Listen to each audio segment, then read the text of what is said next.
Okay, so bibili tayo ngayon ng ating lulutuin para sa tanghalian. So dito ay dumaan sa may likod sa may South Station.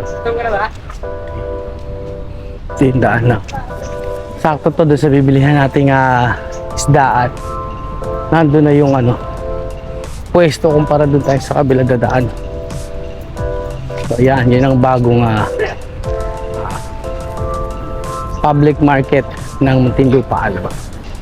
Yan, ganda na yan. Hindi na katulad dati. So hanapin na lang natin. Sana. Dito na pala. Nalipat na pala, hinahanap ko. Wala na pag ganito ko, Pero nakabanyera yun doon. madaling araw. Nahanap ko rin eh. Naligaw ako. Yung nga meron yung Ito na lang. Magkano 170? Ito malaki. Ito na lang, te. Yan na lang. Pwede na yan. Sabili na tayo ng bangus. Ilan yan? Wala pa 1 kilo, no? Wala. Wala na 1 kilo. Sobra to. Yun, 1.1.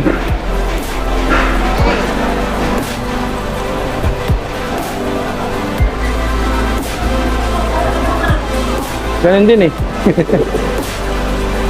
1 kilo lang sana eh. Sobra, no? Pwede ba yan? Pabawasan mo. Kaya natin ito maliit. Ang mag 1 kilo. O yan, 1 kilo na lang. Kulang. Saltang ko. Ito. Yan. Ano na? Bilis.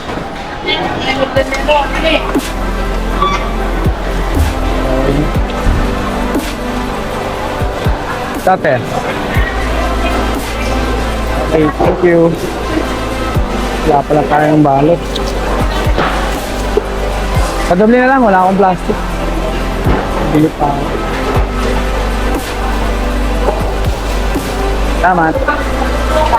So ito na, inabili natin. Hala tayo ng panging Ricardo. Ito, parehas pala dun, buhay pa. Susunod na yun. Mga gulay sa taas. Hanap tayo ng gulay.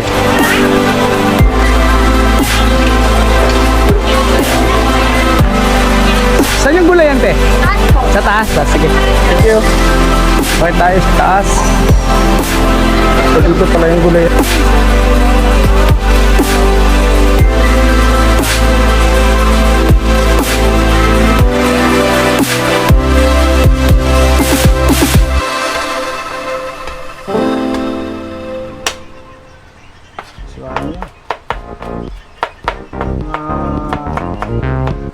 Natural lang na hiwa. Ayan, okay.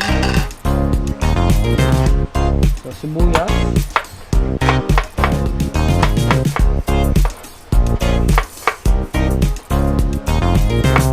Hiwa niya. So, hindi masyadong malaki, hindi masyadong maliit pa. Hindi naman lumusot doon sa atin bangus.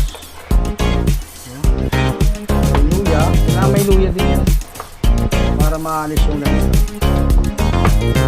May tanglad kayo, mas maganda. Gagamitin rin natin itong pwede din ang sausawan yun. Nakapalaman ilalagay natin sa loob. So, sili.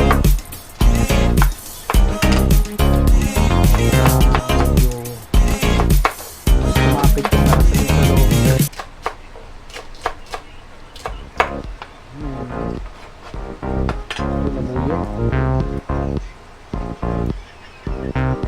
Mas kapit na kapit yung mas sigurado mas masarap to. Okay, mga kamatis din siyempre. Yun yung masarap papakan dyan.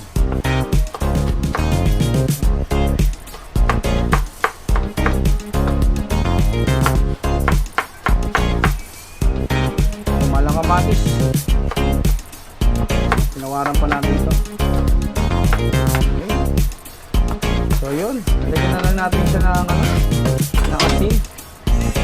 Siyempre para may lasa. Ito yung at paminta.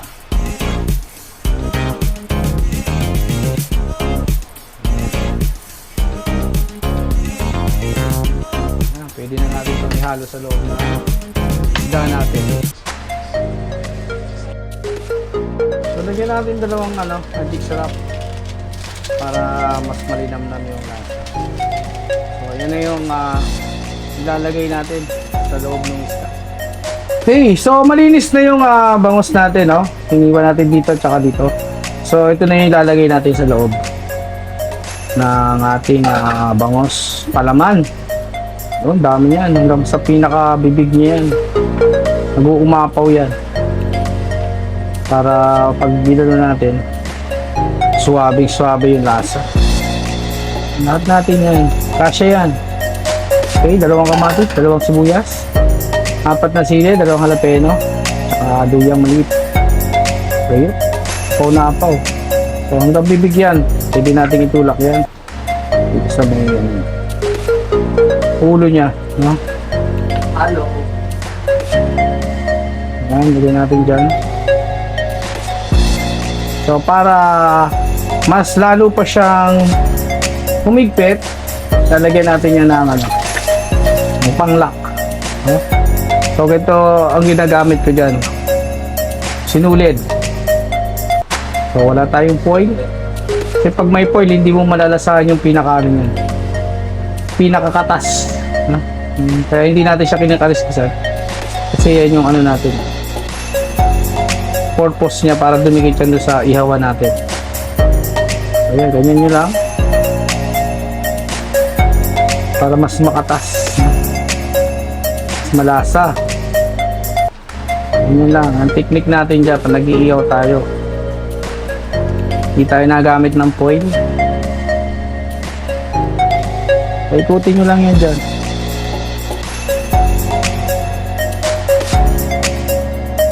At lumabas yung mga spices nyan. Okay lang yan. So pag nagsunog-sunog yan dun sa ihawa natin, mas ma-aroma yan. Sa usok. Yan lang pagkatali. Busugin nyo lang. Hanggang dulo. Yan, di yan makakalas, no? So, ilak na natin siya. Okay. So, ito na yung ating bangos. Ready na sa pag-ihaw.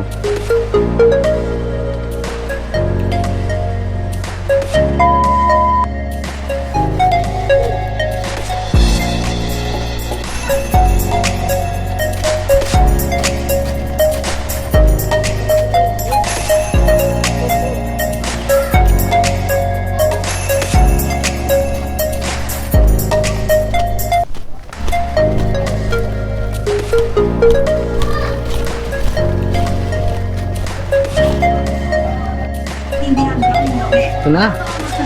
Minaldan lang natin ng konti yung kabilang side. So, okay. Pwede na natin ito tikman. Ang lasa nito ng ating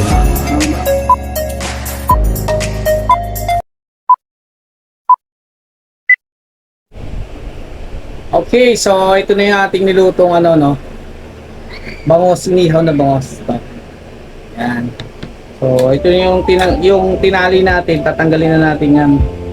Baka makain pa natin yan. Ganyanin nyo lang yan, para tanggal yan. Mamaya, malunok din pa yan, Okay. Yun na. Tanggal na siya. Kaya bibig. Okay. Siguro lang yung kukunin natin.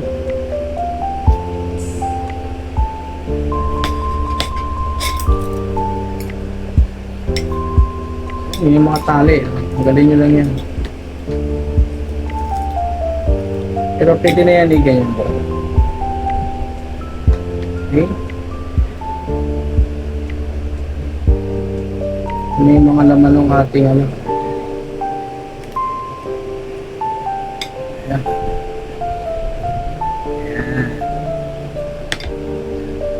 Okay, yes. So, lalagyan natin ito ng siyempre yung toyo mansi, no? Lalagyan natin yan. Tingnan natin yung laman na nilagay natin. Yung mga palaman, may sili yan.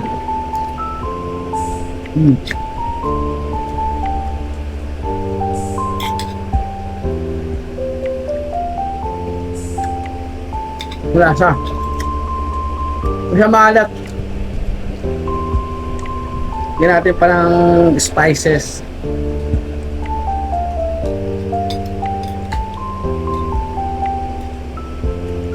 Tinik.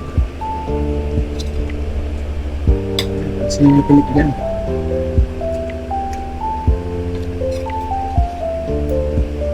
Ng belly, no?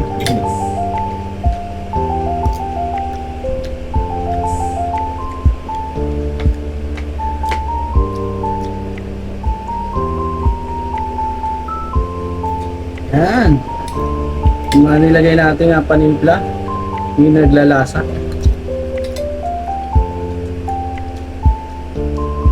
Ilan yung mga simpleng rekado sa ihaw. Kung wala kayong foil, pwede nyo gawin yon. Sinulid lang, okay na. At basta huwag nyo tanggalin yung kaliskis para may protection kayo doon sa ihawan nyo na baka. Yan, simple na tinik na yan. So lahat naman tayo marunong mag-ihaw, no? Diskarte lang yan. Diba? Alam niyo kung ano kulang dito? Kanin.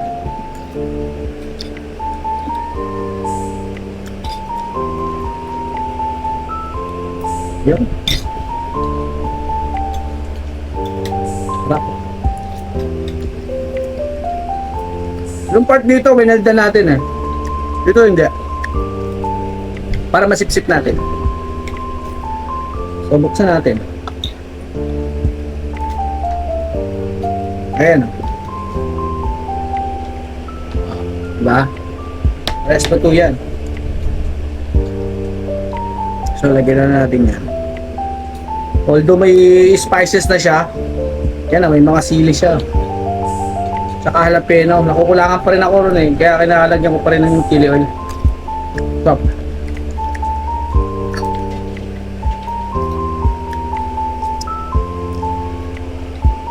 Saktong-sakto ko sa mga handaan.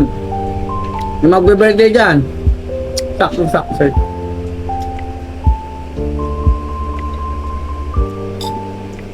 Yun, sarap. Mas maganda kung yung malaki na bili natin eh. Pero wala tayong budget. Okay na to. At least nakapag-ihaw tayo. Meron na tayong ihaw na bangos. Sunod natin ano yung inihaw na liempo naman. Para ma-experience din natin yung pag-ihaw.